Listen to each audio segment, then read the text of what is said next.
problem. And as you are going through the networking world, or if you are going through the traditional resume and interview world, it all comes down to movement. We need to move the hiring manager. In order to get a job, we need to move the hiring manager from a point in time in which they don't know you from anyone else to another point in time in which they feel they cannot live without you. You got to move them from when they don't know you to when they think they can't live without you. And if you're looking at me and saying, well, how do you do that? How can you make some guy think that he can't live without you? Or how am I going to convince the boss of this company that her life will end if she doesn't hire me today? Not as hard as you think. Not as hard as you think.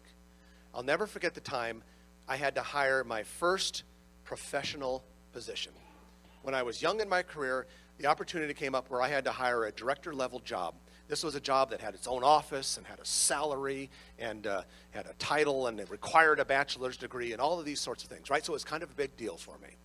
And there was the traditional process that we went through, and we found a candidate who was great. This guy was perfect.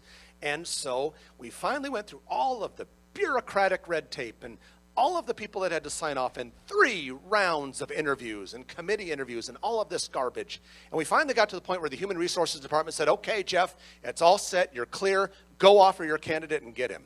I was kind of like, get in the game, Jeff, right? So I go down to my office, I close the door, I pick up the phone, I start to dial his number, and all of a sudden I realize I'm out of breath.